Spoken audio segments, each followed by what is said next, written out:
Is there an agenda against Arsenal? Serious, serious question now. We're taking our rival hat off because I don't like Arsenal, I don't like Chelsea, I don't like Liverpool, and I don't like Bournemouth.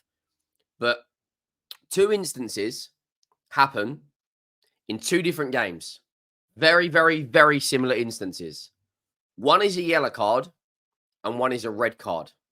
But they are so similar, it is unbelievable. In the Manchester City game yesterday, in my opinion, on another day, that goal is chalked off, right?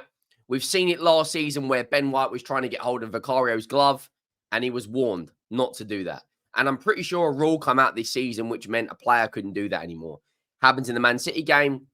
And even Gary O'Neill has said, essentially, it's one rule for one and one for another. But is there a genuine Arsenal agenda?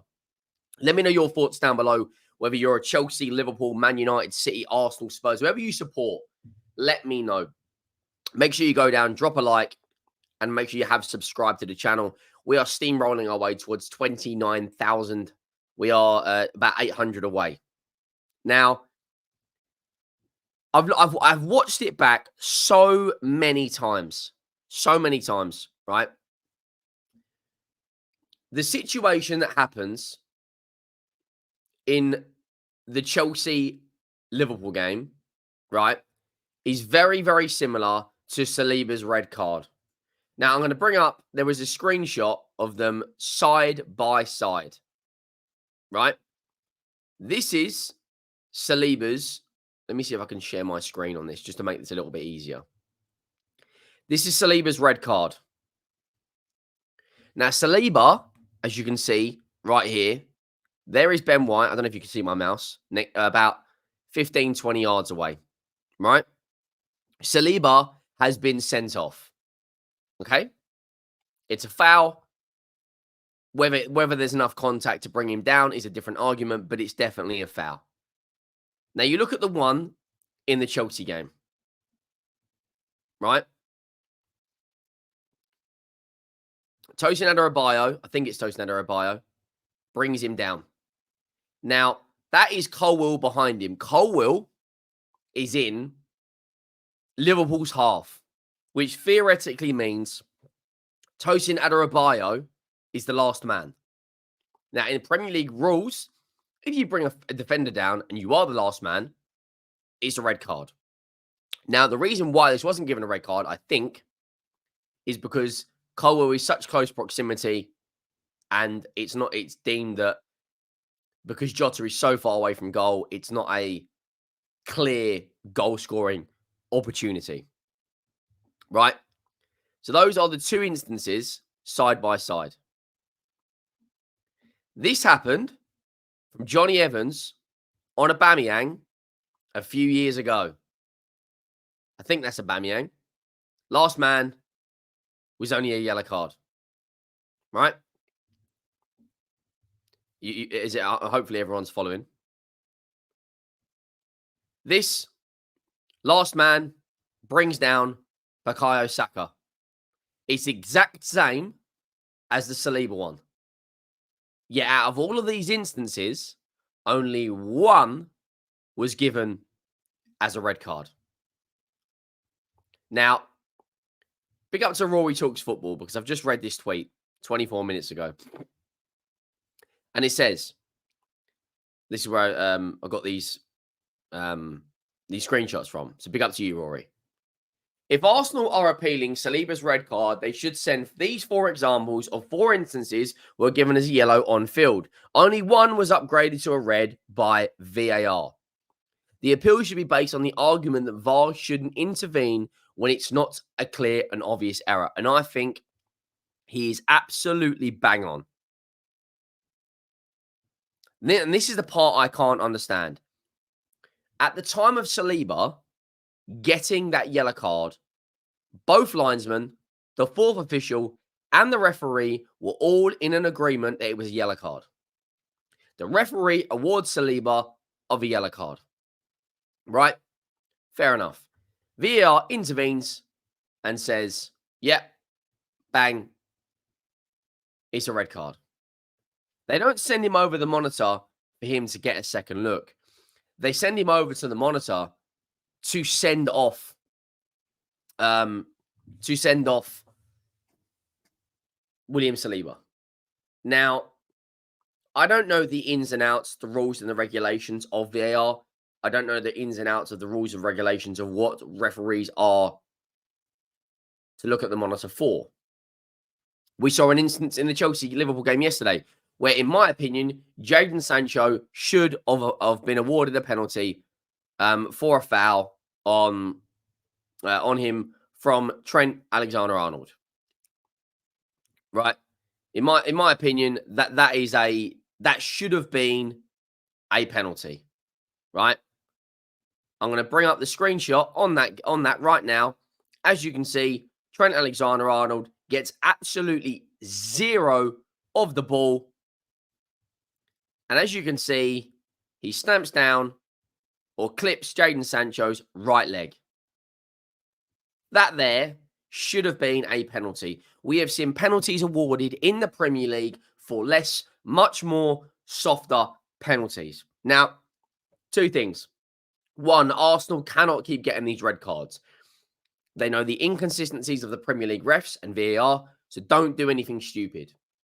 The second thing, due to how inconsistent the Premier League refs are, I think at the moment, the Premier League is so controversial. It's the most controversial big league around. Every single weekend, without foul, there is a Premier League VAR talking point.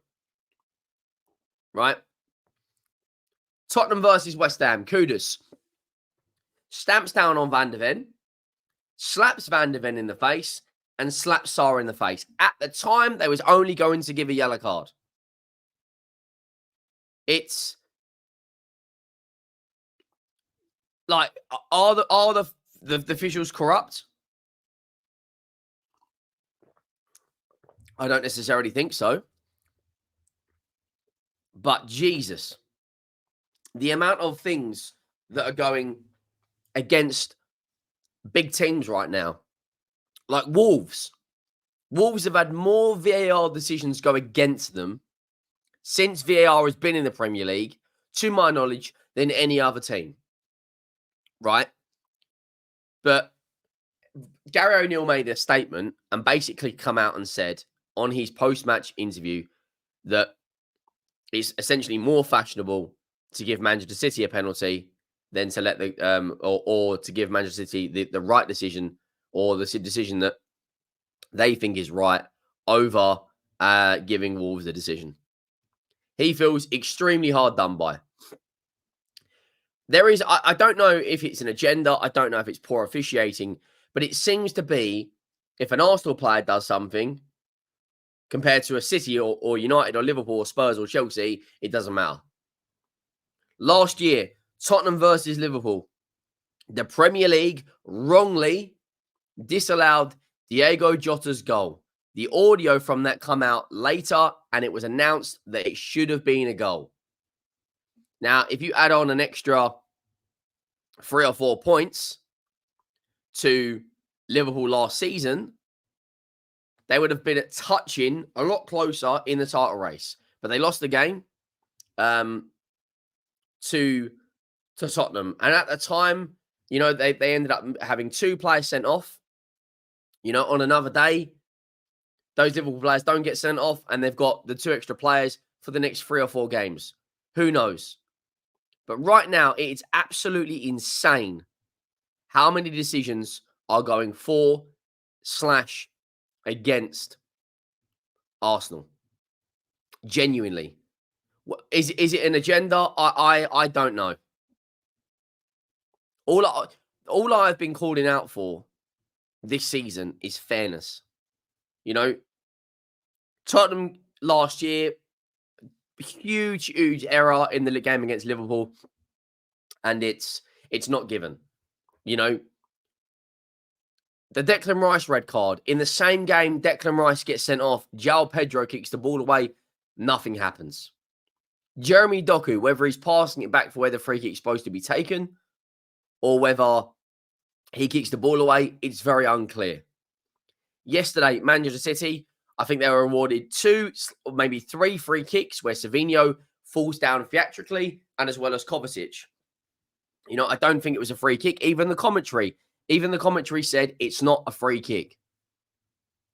But it just seems to be at the moment, whenever it's an Arsenal player, it's like it's a completely different, like, I don't know. It kind of seems like at the moment, one rule for one and one rule for another. Let me know your thoughts down below, because I'd be very, very interested to hear your thoughts on this, because I think at present we're in the Premier League right now, and it's just there's just so much going on. You know, Howard Webb, which doesn't help, is Howard Webb goes on his phone. Now, he could be texting absolutely anyone. He could be texting his wife. He could be texting his children, his friend, whoever it may be. But he happens to get on his phone as soon as the red card situation, you know, essentially happens. Like, I don't know. Is it an agenda? Is it delusion? Let me know your thoughts down below. I'd be very, very, very interested to read through your comments, because I think the two instances are very, very similar in the Chelsea slash Liverpool game and the Arsenal slash Bournemouth game.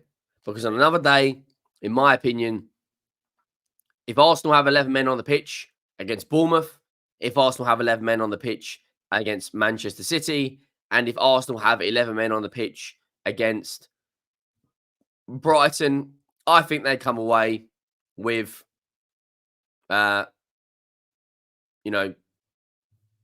points, 3 points, 3 points. You know, let me know your thoughts down below. Make sure you go down, drop a like. There's a lot of football on this weekend.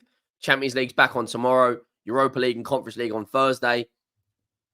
And of course, there is Premier League action on tonight. Unless there's a huge talking point, I may do a reaction to that. But yeah, let me know your thoughts down below. Make sure you drop a like. And I will see you all again soon. Thank you all for watching. I am out.